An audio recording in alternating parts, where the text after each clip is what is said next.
Hey stars, it is your girl Jaha Knight and we are back. What are we doing today?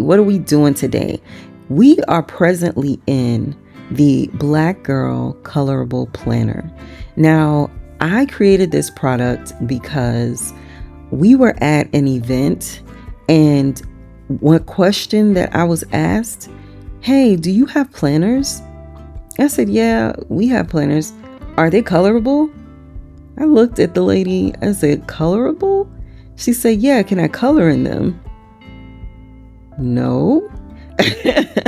And the irony to this was the planners that we already had for Dakari Moon that we would sell in the night sky boxes, they had coloring pages on them. I never thought that colorable planners were a thing. But I had organically created these previous planners that are 90-day planners only, the previous ones. I had previously done that and put line art in the planner, but I didn't think, oh, people are going to want to color this. So the line art was pretty much like backgrounds to certain things so that there had to be like some design elements on the page. The background was line art that I had drawn. Never thought, hey, maybe this line art should be its own page. It never popped into my head whatsoever. So when she asked that, I was like, colorable planner, huh? She said, yeah. So I asked her what would she want in the planner. So she started talking to me about what she would want in the planner. All the things that she would be interested in seeing. So I then crowd surfed the idea of creating a colorable planner. Everybody that came up to the event space that we were in, and I had a chance to ask them questions, I'd be like, hey, would you buy a colorable planner? Of course I would do it, blah, blah, blah, blah, blah, and da, da, da. So many people were interested in do you have one? No, I don't have one, but I'm thinking about it. Really? One of the reasons I love doing events is, and I know some other creators that do create coloring book products or coloring products, and they don't do events. They don't know that going to events and doing events is a great way to understand not only your audience, but it's also a great way to develop new products because your audience is always going to tell you what they want. And even if it's not something you want to create, it's going to allow you the understanding of what your audience wants. So the ownership of creating new products does not just fall on you. It is an audience thing. They tell you, you think about it. Does this align with the brand that I am creating? So on the screen, what I have done is I put what I'm using on this page up there for you, but I wanted you to see because, I'm talking about other things and I wanted to make sure that you saw that pop onto the screen. But I love talking to clients and getting their perspectives on things and then going to a new event or the same event another year and they say, I bought something from you last year. I loved it. What else do you have? That is why I kept producing new products because year over year, I've had clients to pop up and say, hey, Jaha, I bought this for my cousin, my uncle. I bought it for my mom. I bought it for me. I bought it for my friend and da, da, da, da, da. What else do you have? And when you go back to events year over year and you see the same people, they're going to look for new things. They've already seen what you already had and they want to know if you developed additional things. And that gives you an opportunity to have recurring clients, people that already understand, love, and have tested the quality of the product that you provided them. And now they came back. They are like, I love what you gave me the first time. Let me get another one of those. What else do you have? Have you developed anything new? So it was the thing that kept me developing products year over year. Here's a new coloring book for this season. Here's a new word search. Here's a new crossword. Here's a new totally different product, the giant coloring pages, because again, someone came up to us and talked to us about it. We didn't even know that giant coloring pages were a thing. Do you have puzzles? And it was just an ongoing process of learning what our audience wanted, and then being right about what they asked for. Now, I know you're probably like, what does that mean? When you go to multiple events over and over and over again, and people are asking you for the same thing or something very similar over and over and over again, you tend to learn, okay, these are the things that people are looking for. Should I develop it or should I not? It took us the longest time to develop the Little Black Girl series. It took us the longest time to create the Black Girl minis. And why did it take us the longest time? Because of stubbornness. Whose stubbornness, you ask? Mine. Listen, I'm honest. It was my stubbornness. Why was I being stubborn? Because the original vision of Dakari Moon was something specific. And what I was learning was the original vision had to be modified in order to support more of what the vision could be going forward. How did Crayola become the brand that it is? Is Crayola the top crayon brand in the world? Not really. But guess what happened with Crayola? And you know about Crayola, more than likely. You probably grew up with Crayola. Your family probably bought you Crayola coloring substrates. Whether it was color pencil, marker, or crayon, you know who Crayola is. So the original thought and process of thought for Dakari Moon was, we service Black women, adult Black women only. We service adult Black women only. We service adult Black women only. That was the thing that pounded into my head. It was the thing that I pounded into my customer's head. And it was the thing that I pounded in my partner's head. And that was an issue. Why was it an issue? Because adult women were once little girls. So if you're not growing up with your audience and your audience outgrows what you offer, what happens? Yeah, you no longer have a business, or you no longer have a space where you are creating something for an audience that can potentially grow with you as you grow, as you expand, as you change. And that was something that had to be said out loud to me when I was developing my products. Is, you're being stubborn about this. Why? Well, I don't service little girls. I service adult Black women. Well, you're being stubborn about this. Don't little girls turn out to be adult Black women? Don't little Black girls turn into adult Black women? Yeah. Huh. Interesting. Once you put it like that, the question becomes, what is the reason you're standing so hard on this idea that you can only service adult Black women? Picture this. Picture this. You are a young girl who is growing up in a world where coloring books don't have any features that relate to what you look like in them. The hair doesn't look like yours. And even if it's a Black girl, she has this slicked down, just very straight hair that you will never have, even with the relaxer. And you are coloring images that don't have your features, don't have your hairstyle, your hair texture, don't reflect you. Hairstyles don't reflect you, features don't reflect you, but you decide, I'm going to color this girl brown. I'm going to color this girl light brown, or she's going to be dark brown. How many browns came in the crayon pack? Not a lot. You got one brown, and then a brown that had a lot of red in it, and then you had a peach, and then you had I think it was only peach. So If you were all of the, I don't want to say, if your family was lower income, you probably only got 8 crayons in your pack.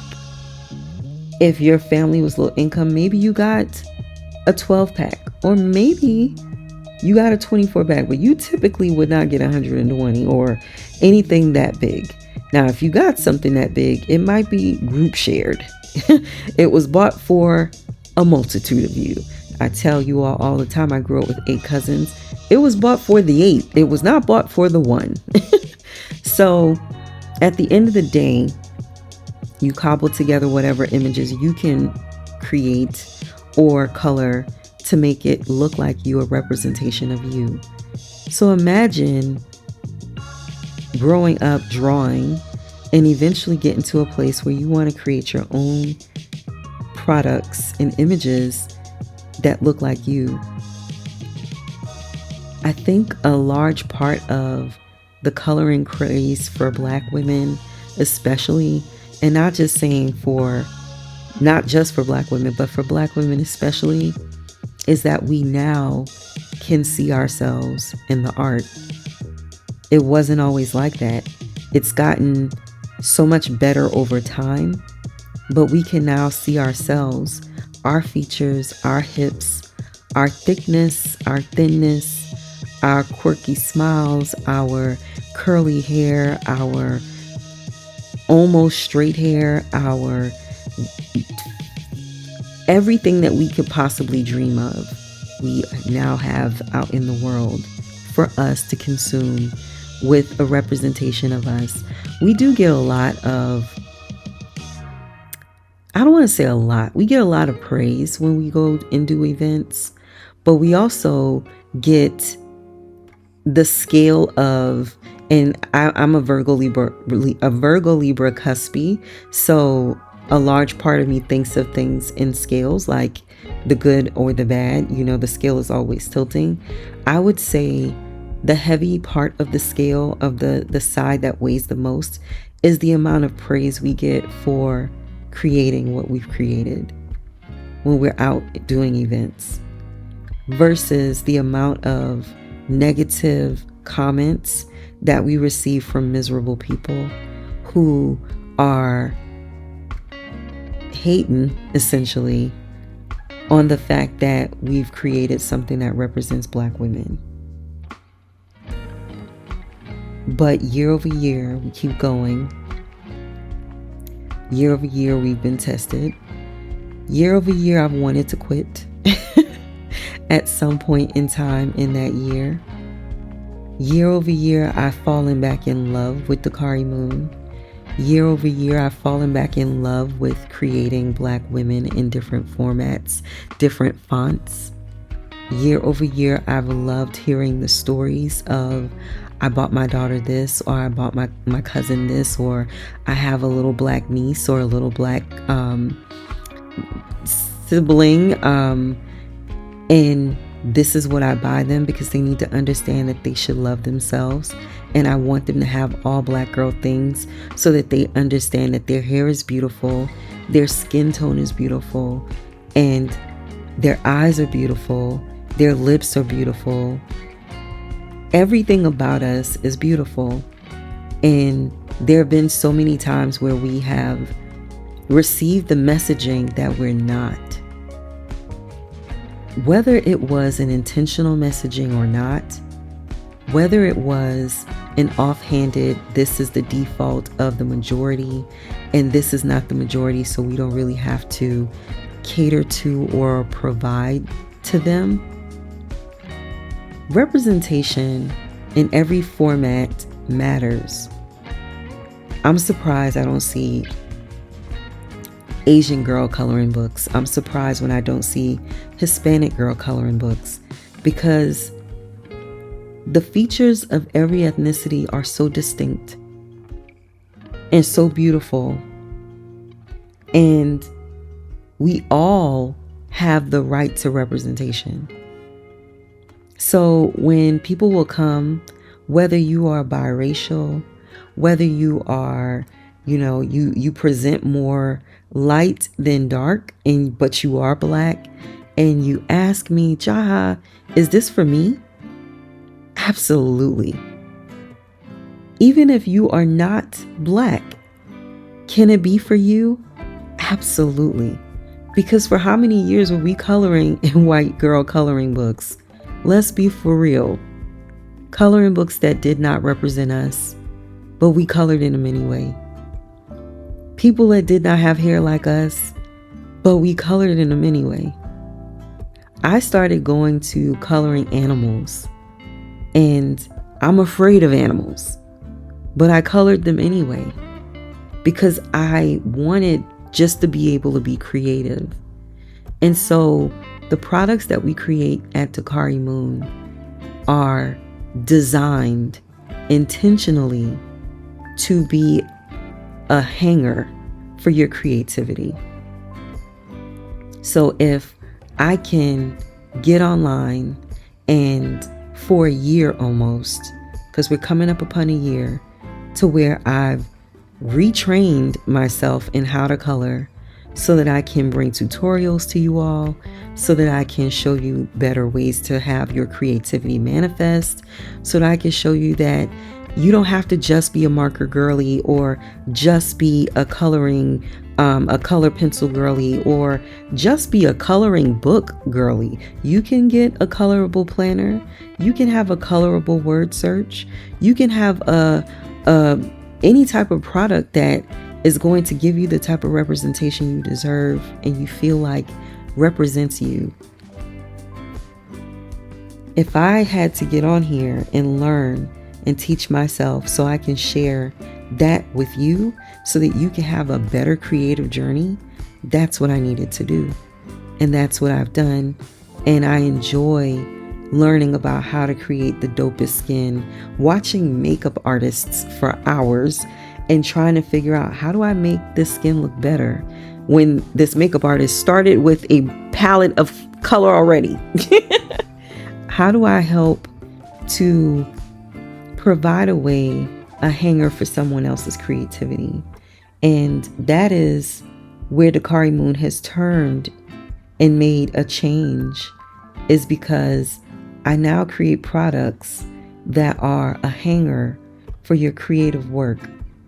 I don't necessarily want to create products that are just a representation of what I would do, but I want to give you the opportunity to stretch, to try new things, to challenge yourself, to say, you know what?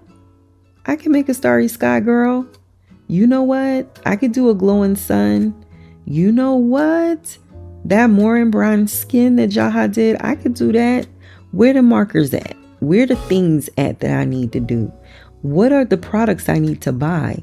That's why I spent half a year purchasing, testing, playing with, and creating that entire not downloadable, because you can't download this on my website, but that entire series of, these are the glitter pens, these are the metallic pens, these are the paints I use, these are the paint pens I use, these are the alcohol markers I've tested, these are the alcohol inks I've tested.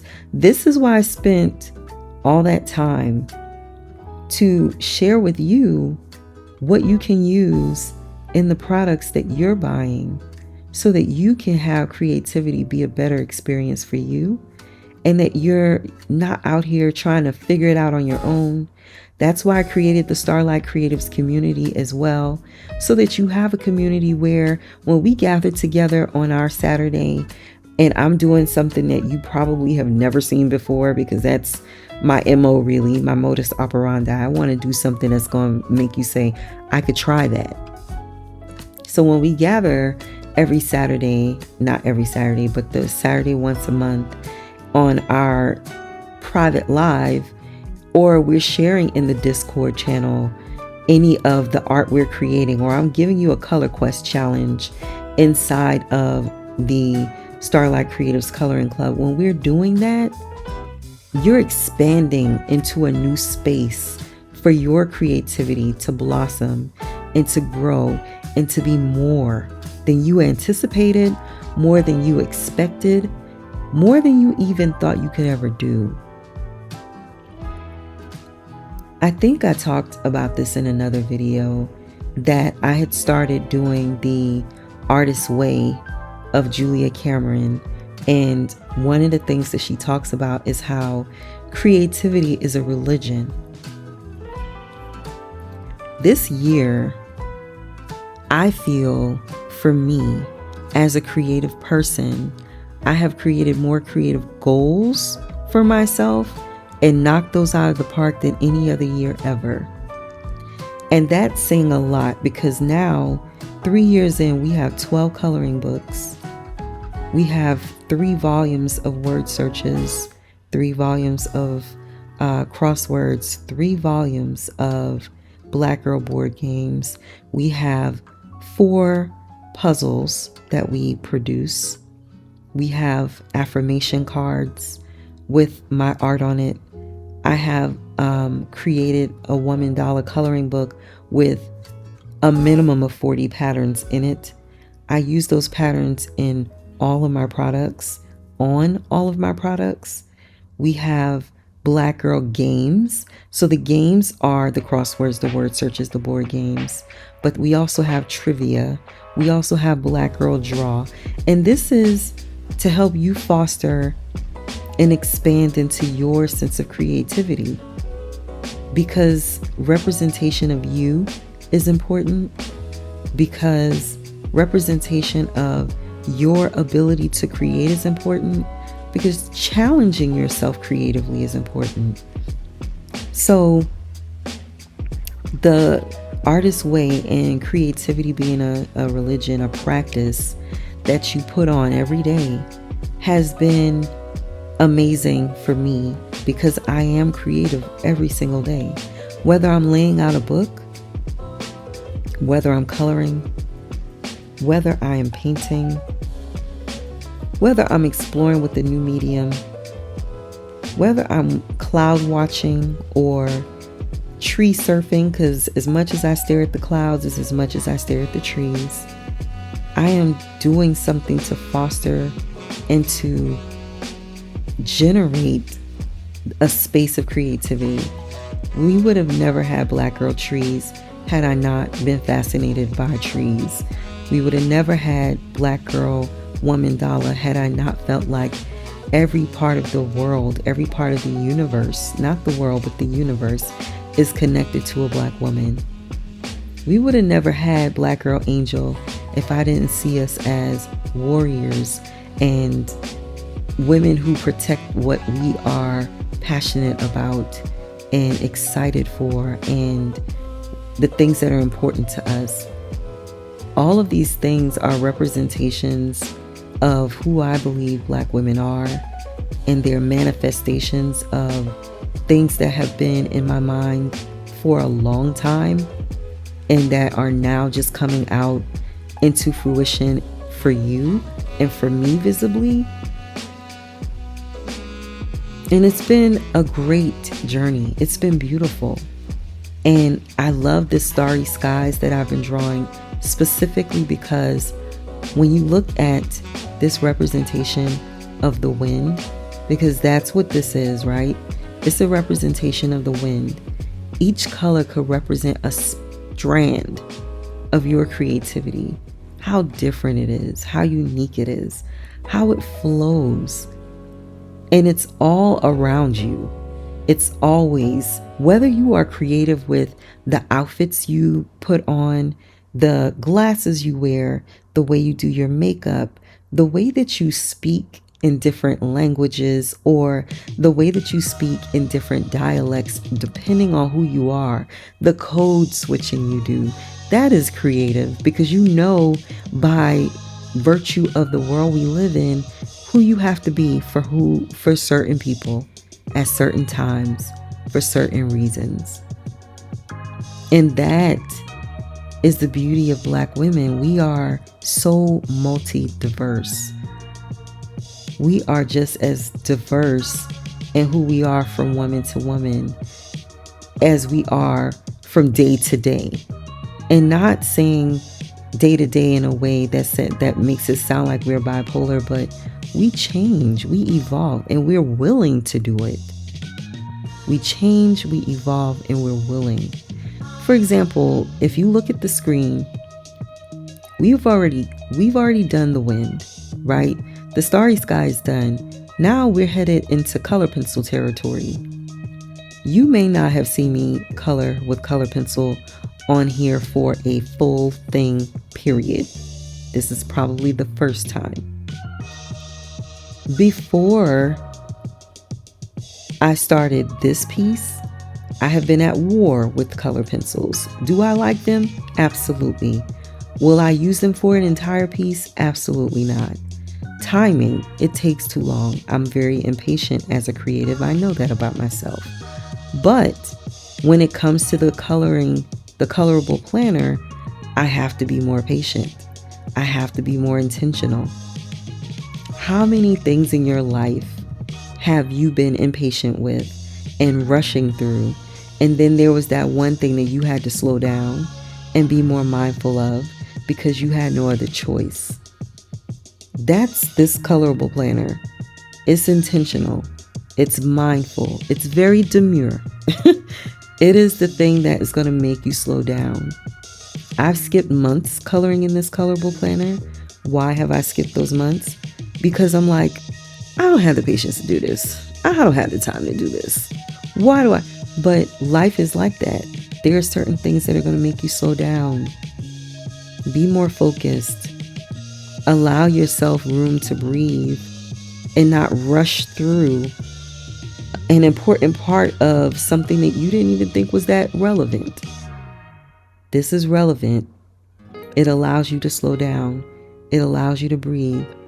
It allows you to let your anxiety fall away. One of the reasons I created the color quest and the color quests with all the colors is because I want a way to help women that are coloring and that suffer from anxiety and that stress about what color should I use? Well, are the colors going to work together? Oh my God, this color doesn't. I want that to fall away. So I do the color plans. I tell you which products I'm using. I created the color quest so that if you only want to simply match the colors and you don't care about the brands, now you have the ability to just match the colors. You don't have to even look for the brands, but it's giving you a way to relieve anxiety. In our lives, a lot of times I'm told, Jaha, I don't have the patience to do the color plan. The color plan, I just pull colors. I just pick colors that, I think will work. And then I just do that. Okay. But when you pull colors and you just do that randomly, do they always work? Is that a part of your process of creativity? That you like the randomness of the colors that you pull? That's not for me. It may be for you, but it is not for me. I can't color without a color plan now. And I never could.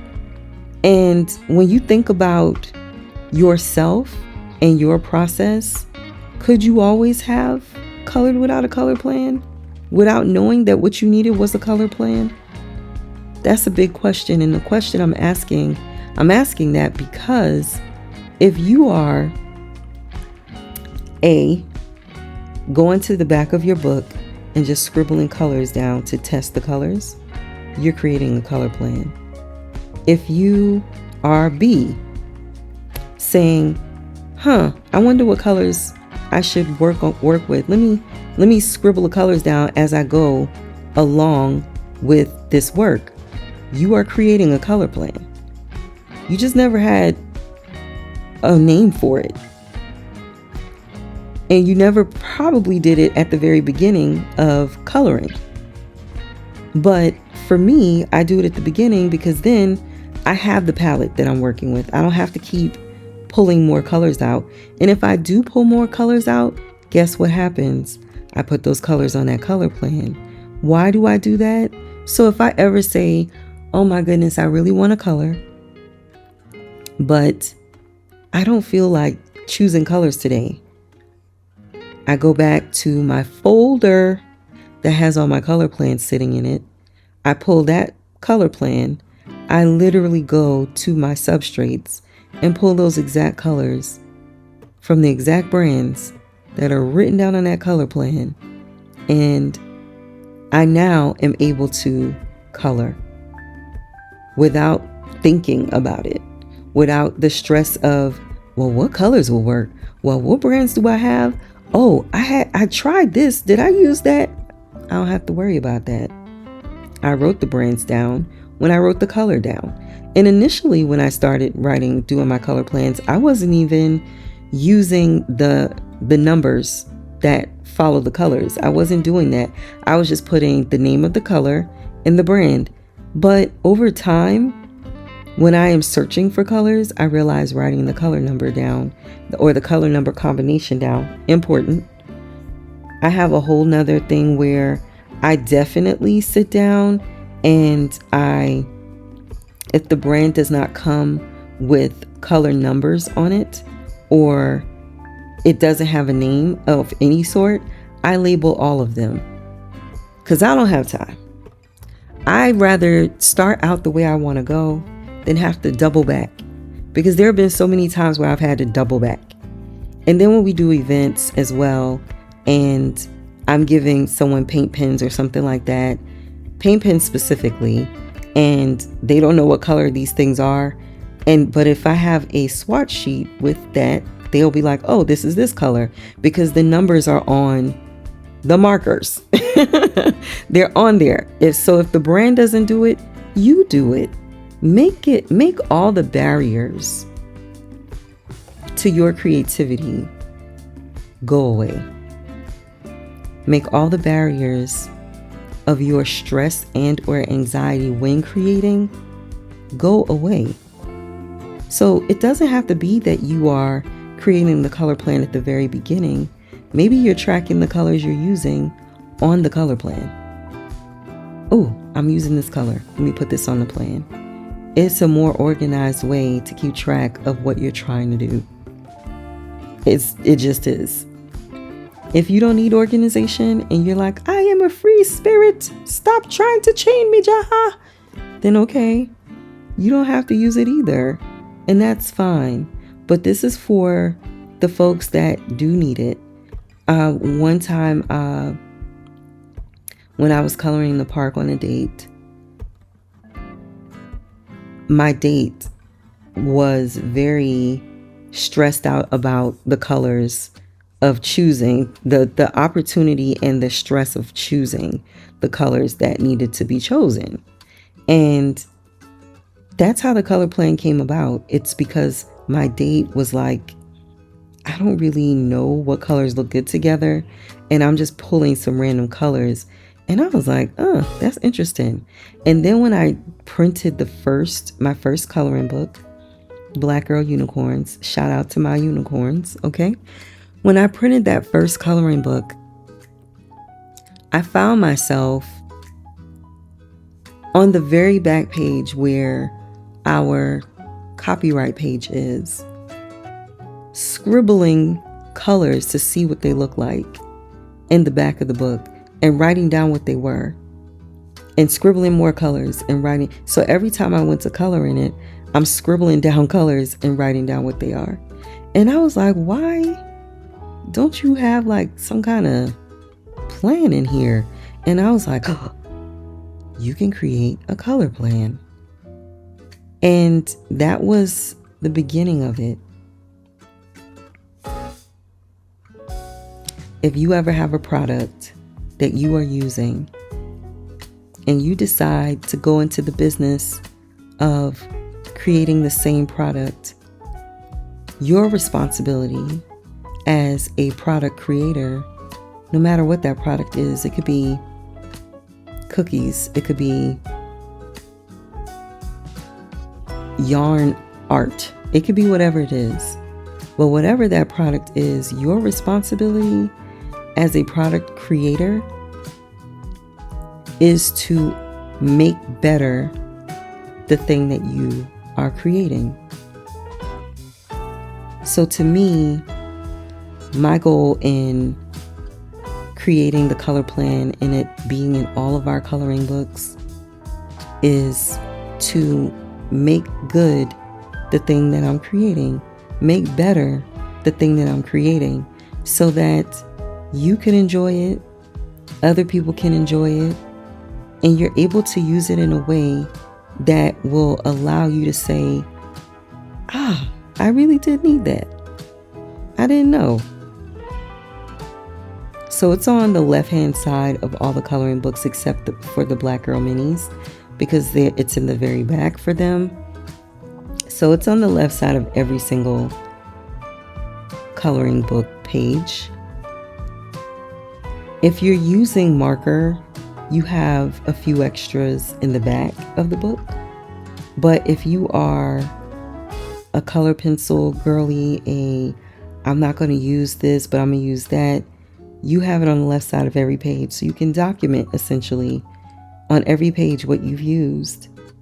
And you don't have to scroll to the back of the book or grab a sheet of paper that is not the same weight as the paper that you're coloring on to test colors. Because when you are scribbling on a sheet of paper that is not the same stock or weight as the paper that you're coloring with, you get a false sense of what those colors are going to look like. You also get a false sense of how quickly that color will spread or is usable on that substrate. That's particularly why I put them on the left side of every page and I put them in the back.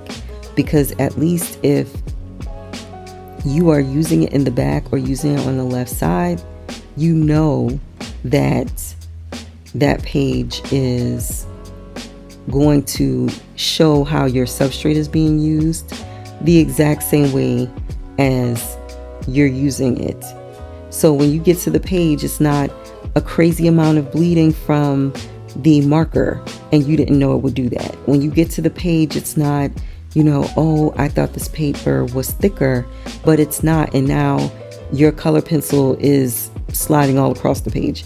I want you to have that experience throughout when you're working with it, so that you know the quality of what you're trying to do with the product that you have. So I say all of that to say thank you all that listen.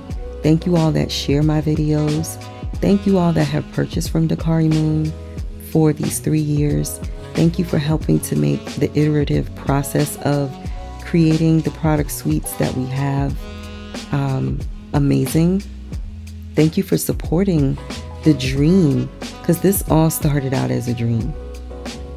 When Biggie Small says it was all a dream, he's absolutely correct. Because I had no idea at 6 years old that I would be sitting in a space where I've created so much dope things, so many dope things for Black women. Or I would be sitting in a space where, after having an African American newspaper at the age of 22, and then a magazine for teens at the age of 30 something. I'm not going to keep telling you my age because y'all don't need to know.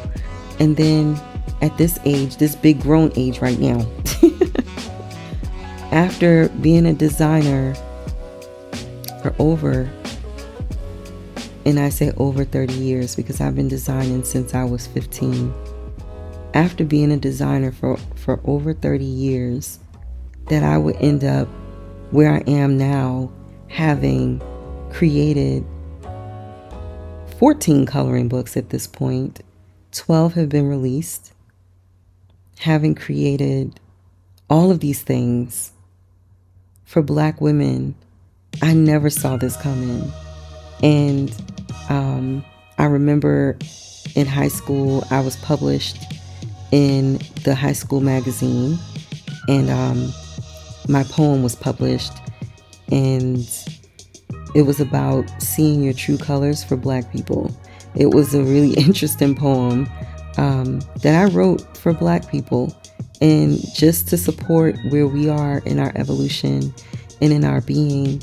My uncle was quintessentially a Black Panther, pretty much, and his impact on me in my life. My grandfather, same, very proud people, and not Black Panther in the way of a traditional Black Panther, but more so in the way of his advocacy for Black people being able to participate in life in the way that we were intended to.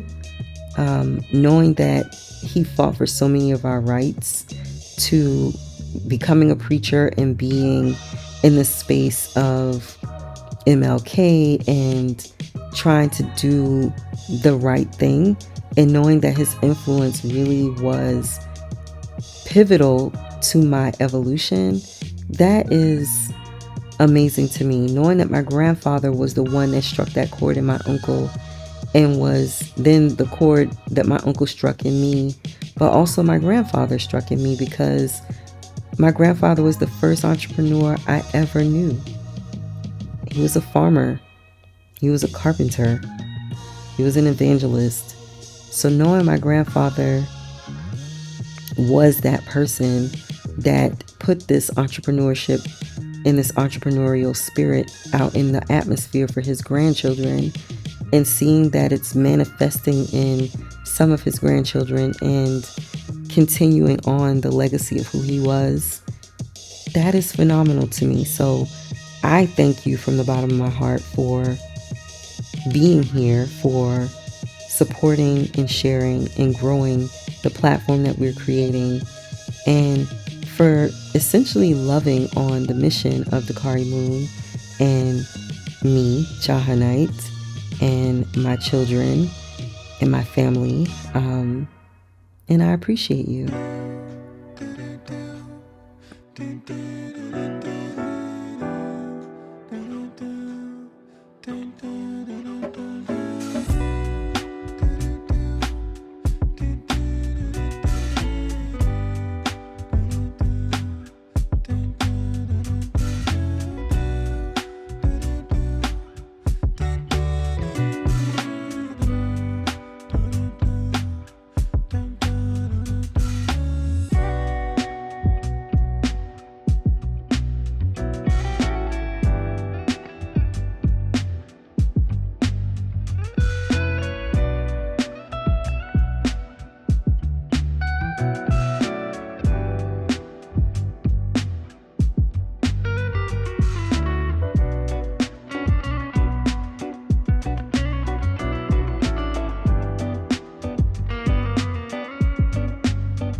Tried so hard to let go, writing poetry and rhymes just to get you off my mind.